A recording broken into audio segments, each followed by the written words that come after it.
À ce que j'ai vu, on est parti sur destination finale. Un choix intéressant pour Monsieur Kazuya. Mais par contre, j'aurais peut-être pas choisi ça si j'étais Game & Watch. J'aurais sûrement banni. Hop là. Alors, c'est la bagarre. Ah, c'est la bagarre. C'est la bagarre incroyable. Pendant que Shav s'avance et va sortir son pad pour jouer comme un gros puant, un tout XKO, c'est fantastique. Allez, on y va. On va avoir du Anos contre du Kami. Kami qui est un joueur de Kazuya, qui est un peu moins présent sur la scène au vu de son retire décrit entre parenthèses bien évidemment. Et de l'autre côté, Anos qui est également entre guillemets un ancien aussi, puisqu'il joue un peu moins.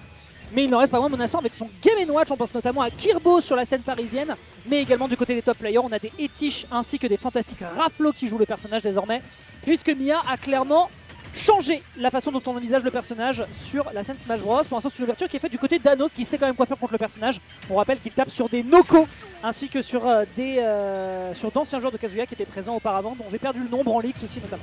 C'est ça. Et du coup, là, on voit qu'il commence à comprendre un peu ce qu'il doit faire. Il a réussi à prendre déjà 49%.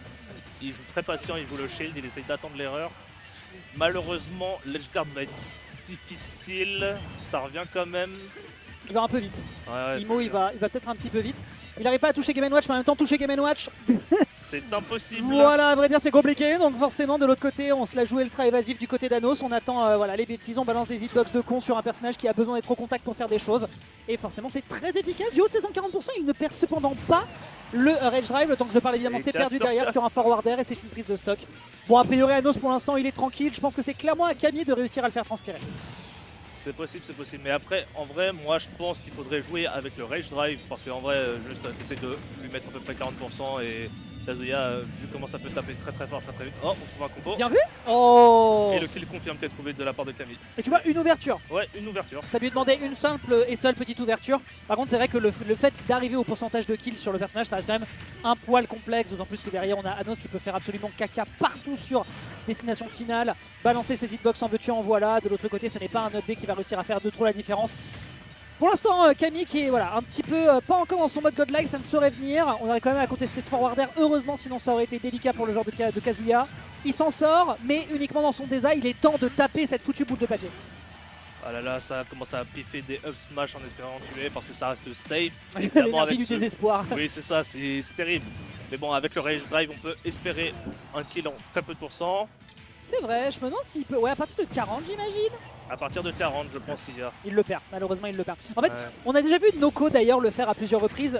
L'idée de faire des crouch dash comme un fou furieux, profiter de l'armure du move et choper l'adversaire sur le grab. Je veux dire, foutu pour foutu, en sachant que l'adversaire n'a pas vraiment de multi-hit, tu peux vraiment te régaler et tenter l'expérience. Malheureusement, c'est pas le cas qui est formulé ici. Après, à 170 avec de la rage, ça pourrait être la mort sur Anos sur une petite erreur. Mais il est à portée de se faire tuer rapidement. Kami aussi à 183, il faudrait peut-être aller chercher le kill Anos. Après, vu le perso, peut-être que la première game, il faudrait peut-être essayer de l'acheter pour prendre des infos. Hein. Comme faisait Pluto à une époque, il jetait genre des BO3 quand il était en avance dans le bracket pour bien comprendre les persos et comprendre comment on peut jouer le match-up. Là, on voit qu'il ne peut pas s'approcher à chaque fois. Il y a un B, il y a des options très très vite qui sortent de Game & Watch. Ok.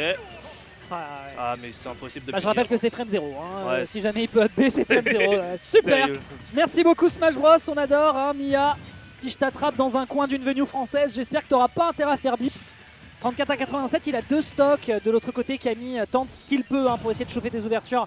Et pour l'instant, ça m'a l'air un peu délicat. Je crois que pas un seul électrique n'a réussi à l'end depuis le début de la game. Est-ce qu'il a l'occasion d'en chercher une ici? Non, on est à trop haut pourcentage à la suite de cette forward throw. Ça m'a l'air un peu délicat. Bon, après, si l'adversaire fait une vilaine dash attack, c'est gentil, mais c'est pas assez convaincant. Pourtant, il y avait un vrai avantage du côté de Anos qui a été rattrapé en un seul smash. Ok, le combo, c'est... Ok. On prend. S'il a un Rage Drive et qu'il l'a mis à 70, c'est la fin des haricots. Hein. Mais il faudrait réussir à... Ok, down B. J'aime bien ce qui se passe.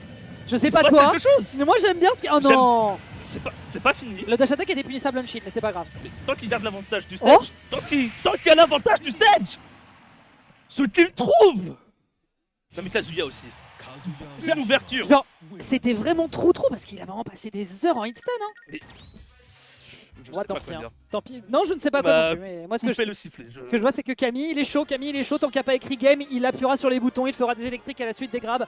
Anos qui est un poil contrarié, mais vous inquiétez pas, a priori, il avait le contrôle de la situation. 75% de la game. 75% de la game, c'était pour sa pomme. Tu es là? Ouais, faut que j'y aille. Allez, file, je récupère la suite. Tu n'auras pas la suite de ce set légendaire. Merci à toi. Attention, te casse pas la gueule, te casse pas la gueule. Hop, on va pousser ce petit siège pour éviter de faire chier Anos. Et on va se concentrer, mesdames et messieurs, donc en solo sur du Anos Camille avec un premier match qui a été étonnant, même détonnant, j'oserais dire, de la part de Camille qui a sorti le God Mode vraiment sur la toute fin. Avec le Demon Fist qui a passé par le haut et qui a réussi à prendre le kill sur un des personnages les plus légers du jeu, il faut quand même le rappeler. Hein. C'est quand même tout fin, hein. Ne regardez pas les modèles 3D absolument horribles de Game & Watch, ce personnage est bien en 2 dimensions. Il l'a plié en avion et il l'a renvoyé immédiatement dans sa dimension. Tandis que du côté de l'adversaire, et ben voilà, 120%, il faut peut-être profiter de cette rage pour aller chercher un électrique. Réenchaîné sur un up B qui ne prend pas encore le kill, mais par contre fais gaffe mon pote parce qu'il y a derrière un Rage Drive qui pourrait arriver dessus. Et la Kalinade serait très certainement regrettable up B qui ne va malheureusement pas prendre le kill. On arrive à surporter l'agression du côté du joueur de la team DNK. Et du haut de ses 101%, il est à fenêtre de kill, mais il faut réussir pour ça à trouver le move, le commit, le confirme. Et Anos ne lui laisse absolument pas l'occasion de s'exprimer. Scissors pour essayer de se repositionner au sol. Paris, forward tilt dans le mauvais sens. Ça aurait été un kill du côté droit, mais malheureusement, ce ne sera pas ce qui arrivera aujourd'hui. La prophétie ne se réalisera pas pour le moment du côté du joueur Retired, qui quand même fait des belles choses. 95% down air. A-t-on l'occasion de trouver un kill? Non, on est trop lent. On a voulu partir sur un side B, mais ce dernier, malheureusement, n'a pas fait mouche. 5. Oh, ça clanque. Intéressant. L'up smash qui clanque dans le down smash. Et ouais, c'est douloureux, hein. C'est douloureux, ça reste malgré tout un match-up complexe, hein. L'adversaire tourne dans tous les sens. C'est un personnage qui a besoin du contact, on a beaucoup de contestations avec les moves de Game & Watch. Game & Watch, c'est un personnage qui est là pour te dire « Mon coco, tu vas pas pouvoir me toucher comme tu le veux, tu vas devoir jouer sous mes conditions. » On arrive certes à prendre un kill ici, mais on a 114% de déficit. A-t-on l'occasion de trouver un down air? Oh, intéressant, mais on rappelle que c'est un frame 3 avec très peu de hit stun sur cette up B, ce qui fait qu'on arrive à s'extraire de l'agression. Mais il y a toujours un Rage Drive. Voilà, vas-y, gratte les 40%. L'adversaire est à 78 sur un gros forward smash ou down smash ou sur un Dragon Uppercut. On peut tout simplement reprendre le lead du côté du joueur de Kazuya avec un Anos qui ne sait plus vraiment quoi faire, même s'il trouve tout de même ce back air en offstage. Et là, on se retrouve sur de la destination finale. Pas de fioriture, pas d'artifice, que de la bagarre. Il n'y a pas de plateforme pour s'extraire. Ici, c'est pas Smash Bros. Ici, c'est Tekken, ma gueule. Le problème étant que on arrive quand même à s'extraire avec cet up B défensif. Mais de l'autre côté, il y a déjà 47 de déficit avec un up smash qui va mettre déjà 89%. L'électrique qui met beaucoup trop de hit stun dans le personnage qui est Game & Watch. Forward air, voilà, on arrive quand même à le contester du côté adverse. On n'a pas de down smash qui est proposé électrique. Into up B qui n'aboutira pas puisqu'on a une bonne DI du côté d'Anos, le joueur de la DNK qui est en train de jouer sa peau, qui est en train sur le papier de jouer tout ce qui lui reste. Down smash, re-down smash sur une roll-in. Ça aurait été certainement la bonne réponse. Mais de l'autre côté, c'est Paris Dragon Uppercut, le seed 9 qui se débarrasse du seed 8. Petit upset, mais upset quand même. On va